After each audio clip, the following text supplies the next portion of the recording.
Aloha everyone, my name is Alessandro and this is the Temple of Surf, the podcast. We'll give you full access to the best surfers, skaters, shapers, surfboard collectors, shop owners in the world. Discover with me their stories, the greater successes, amazing behind the scenes, and much more. This episode is brought to you by Yogi Pipe, a line of apparel created with eco-friendly materials by artisans from all over the world. Let's discover more about them and their collection on www.yogipipe.surf. Aloha, welcome to the 17th episode of the Temple of Surf podcast second series. Today with us from California, Eric Gordon, son of the legendary Larry, co-founder of Gordon & Smith. We discuss with Eric about the amazing company history, future projects, and much more.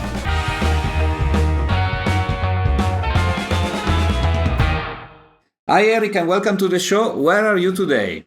We are in San Diego. I just pulled up at the office, some surf factory here, and just getting the day started.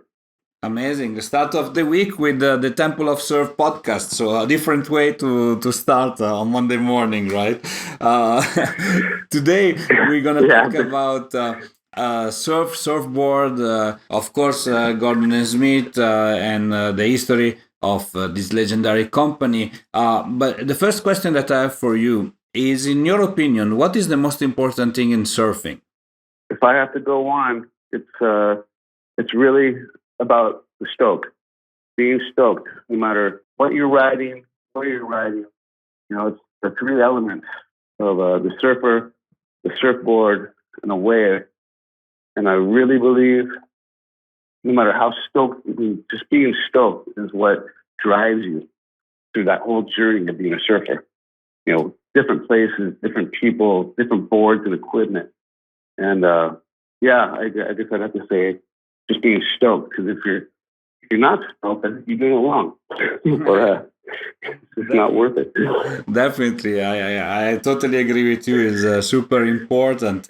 And you said about meeting people, and I guess you are meeting a lot of people, between athletes, customers, suppliers, glassers. Like, your job is meeting people, right? Yeah. You know, me and my sister, we're running, the glass shop, and then we're also running GNS as the brand.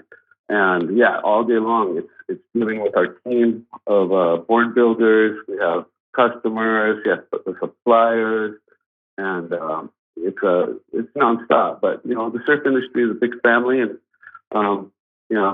and family. Every day is something new.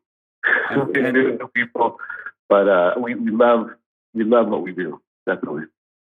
And yes, his family, and also his surf history is a part of family business. Family business are part of the surf history. Like, and your company is one of the clear example of that. I was looking at the date of creation, 1959, right? If I'm not wrong, so 61 years ago. It's amazing. Yeah, 61 years ago. So yeah, it basically just started with my dad, Floyd, good friends, and their whole objective was really just to build their first board, or just make boards for themselves, really, and because they were all hooked, and there was all the new material that was happening, so they weren't really looking at starting a business, but it just happened. How do you preserve the history of Gordon & Smith? That's been a little bit of a process. There's just so much to it. I think back when we had our 50th anniversary, that was kind of a big milestone, 2009. And so I had created we had a big event, and I put together, I did graphic design. For a while, I kind of had to get away from the company. I was doing graphic design, so for this event, I put together kind of like a timeline, showing, by decade, showing all these things that happened. And by the time I finished it, I was like amazed at how much, my dad and Floyd had done. My dad in particular, and so that turned into another project of compiling all this information all these boards, ads, photos, and the stories. And we ended up actually putting together a whole book to, preserve what my dad had accomplished. Definitely, you're referring to the book that is also for sale on your website, right? Like the history of Gordon Smith. Is that one, right?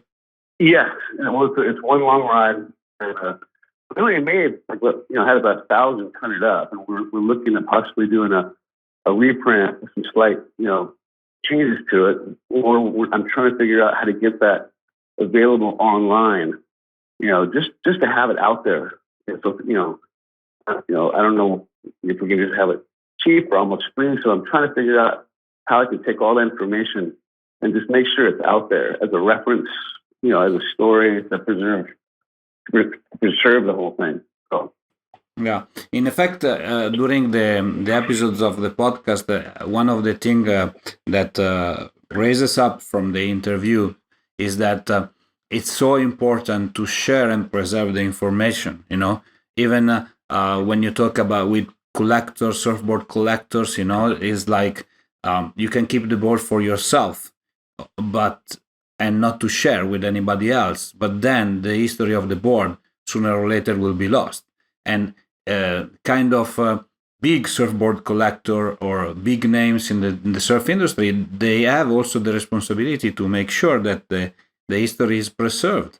And Gordon Smith, of course, it was like he marked the history of surfing. So definitely, if you can make those information available, that will be amazing. So no, exactly. And like a lot of what we do, along with some of the requests I get for my board ready yet, we also get a lot of people trying to identify a model or who shaped this or what time period was that. And so my next project, I actually started working on a timeline of all of our board models. And of course, it's all GNS models, but it also reflects what was going on during all these eras. And you can kind of see a picture and of the mentality of the changes that were taking place over time, especially like, say, coming into the shortboard revolution. But it helps people identify and take a picture of all the different changes. And that helps people identify, a certain time or a model and what was happening. So you said a few seconds ago that in 1959 the company was created just to provide surfboards to your father and Floyd Smith, right? That actually the need was to have surfboard for themselves, right? This is what you're saying. Their initial goal, is just to make themselves boards. They had separately been, shaping and balsa boards and working kind of separately, and then they came together because down here in San Diego, this is before the freeway, and it was a long trek. I think the only company that had the new foam boards was Hobie, and the formula for the new foam boards was kind of like kept under wraps. And you had to drive all the way up. But luckily, my grandfather was a chemist and had worked with that material before, and so they just were able to build a mold, and they started making. It just started making them for themselves, and then a friend wanted a friend of a friend, and then at the same time you have the whole beach blanket bingo thing going on, and it was an explosion. And so it was, yeah. If you fast forward to today and Gordon Smith today, what are today's challenges? One is keeping new young craftsmen that really want to do the hard work and learn about board building, because we have a lot of older guys here. There are some young ones, but we definitely need to keep some new craftsmen coming into the industry, keep it healthy. Yeah, definitely in this world that goes so fast, where everybody's kind of Instagram celebrity, people, young people, maybe they don't want to create a career as a shaper, right? And they prefer like to go for like quick way. But again, it's artisan, you know. It's a shaper is an artisan. You agree, right? It's art. Yeah, no, it's definitely a work of art, and there are some good young shapers coming up.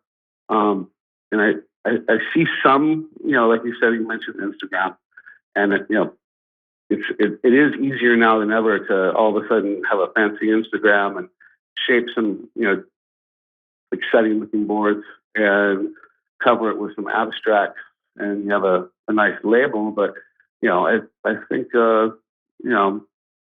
you can't ignore the fundamentals of design also. I totally follow you. And for instance, today in among the young shapers, is there one particularly that you particularly like, you that you appreciate?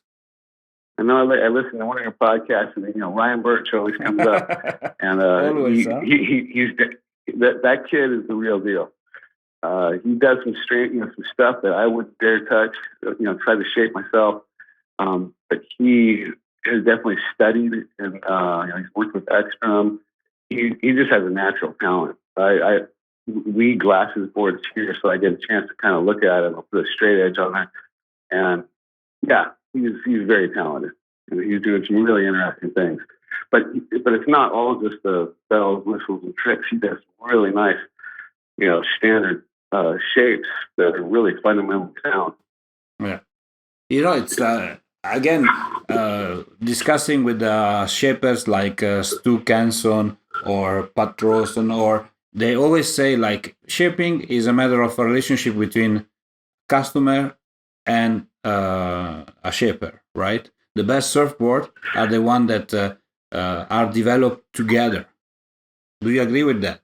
Yeah, I think I'd almost say it's like being a shaper. You're kind of a translator. You got to listen to the customer, and but also that customer's coming to you for a reason. So, but yeah, I completely agree. That relationship has to be based on kind of knowing the history of that customer, where they've been, where they're trying to go. Because everyone is just so different. But our philosophy is definitely to stick with good sound design, and we have so many models. No, definitely a good surfboard increases the performance of a surfer, right? There is nothing.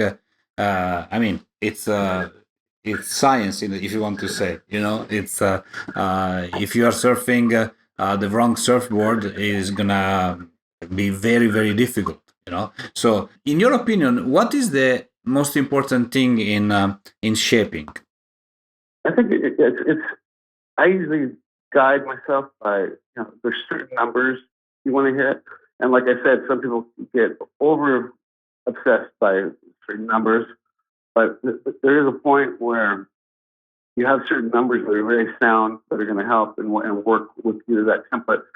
But there's a point where you do have to let the numbers kind of go and let all the lines start flowing in. So it is definitely it is some math with art, and there's a point where you have to let the art go and your eye. Like my dad always taught me, it's like a properly shaped surfboard is one that you can look at every angle, and all the lines converge no matter what angle you're looking at that board. Definitely, I totally agree with you. I like the definition. A proper surfboard is the one that every angle you look at it, it's perfect, right? And I like this definition. In the recent times, what is the achievement that makes you the most proud of in Gordon and Smith? 7 years ago, we had this option to bring the company, back full circle, and this opportunity came up for me and my sister to, buy this glass shop and rejuvenate the brand from how it used to be. We have a shape room here now, glass shop. It's me and my sister just hands on, making people stoked one board at a time here. And I think the most important thing is both of us really have a deep connection with continuing my dad's legacy of what he did. I love every day, working with the customers, working with my sister here. We are a true just family business. Yeah. And if I have to ask you, what was the key teaching of your father from a company perspective, not personally, but from a company perspective? What would you say? I say that would be he always. I mean, if you look back through the ads, I mean, and I've done that, and from what he always had, of course, taught me. But I think the biggest strength of what he did, his philosophy, was trying to make the average surfer a better surfer through really good equipment, and solid fundamentals of the design to make someone a better surfer. And he also would do a lot of education, you can over-educate a customer, or he would just give them enough of why this board works. You know, what are these elements? And I think through educating the customer, it really, I don't know, it obviously works. So Yeah, definitely. If you can make a surfer or a better surfer, or a skateboarder, like a skater, a better skater, I think also you getting a client at the end of the day, right? Because that person will come back to you over and over again. oh yeah, no, we get a lot of return clients. Return clients from, I get guys from my first board was in the '60s, and some people want to recreate that. Some people, want they like certain elements of it, and they want to change it and adapt it, modernize it. But yeah, you definitely get, and then we get their kids to come in, and yeah. So I think through just the more people know how their board works, but knowing that, well, this board is designed to trim. You got to learn to use your rail. Things like that. The better the surfer they become. So. In Gordon Smith, in the past, you had great legends that, in a way or another, they collaborated with the company. From Mark Richard, Rusty, Skip Fry. Is there a particular story that is really your favorite among all of those that Gordon Smith has, of these legends that they collaborated or worked with you guys? Yeah, actually, you bring up the other thing I think that made Gordon Smith, business-wise, very successful. And I think as soon as my father Floyd got things going, they kind of created a really good collaborative atmosphere. They held back, and I think my dad was really a good talent scout. And so, yeah, he tells the story when he first saw Skip. He kept seeing this kid with white hair just getting all the waves. And yeah, he brought Skip in and kind of let him go into the business. And Skip worked for us for 15 years. And but I think just that, and then what I really can't believe is back then there's such a good talent pool to pull from. I think Gordon Smith was really fortunate to have such talent at the time. And then it just evolved. But yeah, I believe the collaboration of talent is a real big deal, and what made Gordon Smith continue through each little segment, or all the changes.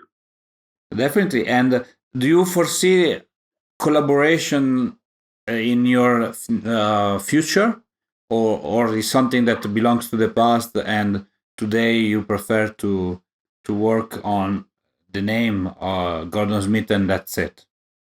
Well, we have done, a couple of years ago, we kind of did a collaboration with Kevin Connolly, and that went well. But it's like it's either we keep looking for new talent, and I think you just can't force it. It just has to happen. And hopefully, who knows, who we collaborate with. But right now, I do really like what's happening in the surf industry, where we're kind of in a renaissance in a way. where, through history, there's only like, this model is what everyone's riding, and that's pretty much it. Right now, it's like we got people riding hybrids, fishing all the way to gliders to, there's of course a lot of interest, in more of the mid range right now, which I personally really am into, and it's good to see some younger kids. So we're, right now we're just really going through a lot of our old templates, which we worked on, and we're slightly modernizing them. And it seems like a lot of the kids, I can't believe how many young kids are really interested in some of these older designs. And that's pretty exciting. It's amazing because there is a lot to rediscover, and this is fantastic if you think about it, because like very few companies can offer that, right? We're very fortunate to have a huge library. We have we even trimmed it down. I got 30 different models, and I think we have more than that. And so we just kind of keep going through. About 2 years ago, I really started focusing in on our single fin mid range. I just thought that was such an ignored place. Thank God for people like Joel's done great things with showing what's possible on a mid range single fin. I mean, it's incredible, beautiful surfing he does. And then what Devin Howard's doing with CI. I think it's great to open people's minds that even though I hate the word everyone's invention of what you call it. So okay. Mid length. At least you're not calling them fun boards anymore. I think that was terrible. Exactly. So.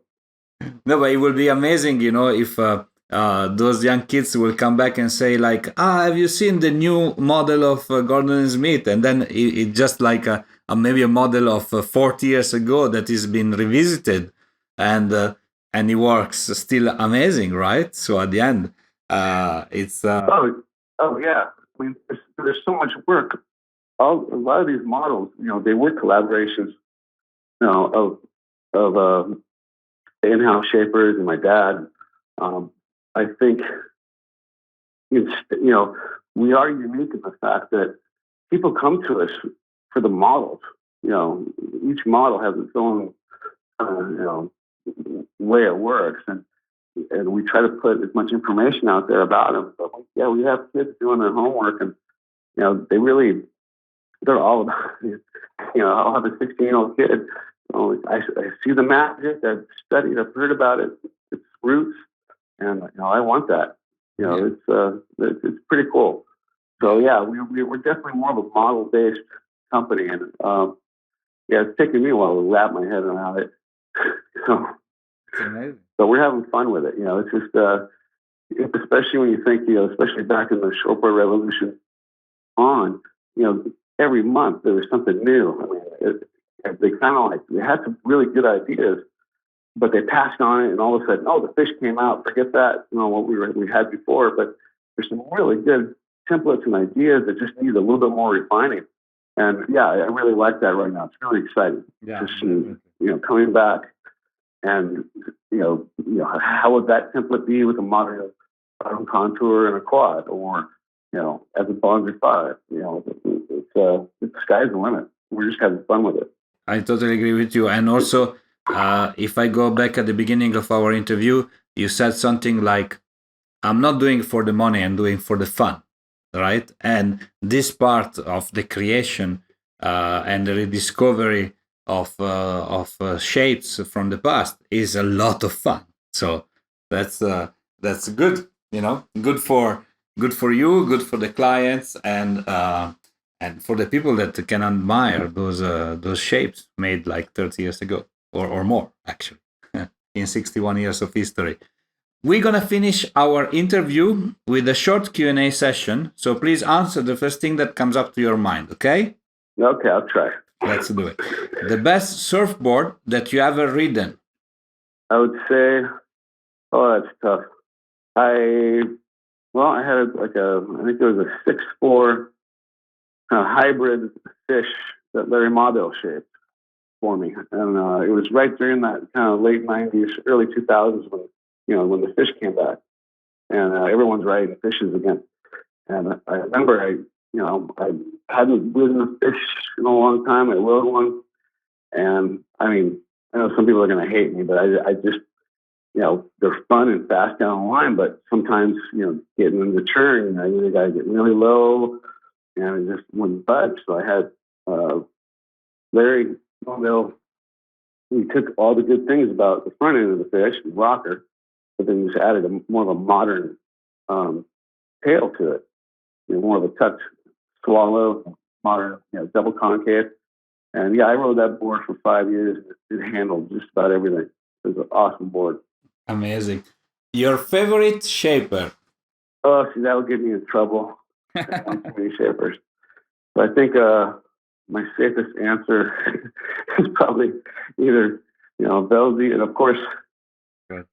Or, I gotta say Skip. What I love about Skip is, he looks at the board in its entirety with the fin system. He really, it's not just the board by itself and the fins are a separate thought. It's like everything is together, and he's always been a shaper. He's not shaping for what's happening out there. He shapes for what works for him and what his soul's telling him. And then of course, I gotta say my dad. So. Of course. Personal question: your favorite song? Oh, probably anything from the Clash. Ah, yeah, of course. Great. I love them as well. I agree with you. Favorite surf spot? Well, I won't say anything local. I can get in trouble with that one too. But I think probably I would have to say Desert Point. That's probably the best barrel of my life. Okay. And since we want to get you in trouble, so with the shaper, with the song, with the surf spot, what's your favorite surfer today? Oh, I think Michael February. I saw some clips of him, and just the fact that he's bringing back style and he's looking at the wave in a completely different way. Okay. I think recently he's the one that's been impressing me, and of course Ryan Birch, and then I love watching Tudor surf too. Okay. The last question, and is a little bit unusual. I know you're listening to the podcast, so I go straight to the point. Your best relationship advice? I say, when in doubt, do the dishes. That'll get you out of trouble. Say it again. I'm sorry. And plus, doing the dishes, you learn a lot about hydrodynamics. I think Tom Morey taught me that. Like, always do the dishes. Move the plates and stuff around different ways and watch water, going up. So while you're doing that, you get out of trouble and, it's all good. Other than that, always be yourself. So. Oh my God, that was amazing answer. I love the aerodynamics feature of the dishes. I have to do we have to do an episode about aerodynamics of dishes, That's amazing. Cool. No, but also always be yourself. I think you have a very good point. Thanks a lot, Eric, for your time and for being on the show with me today. And I look forward to talk to you very soon.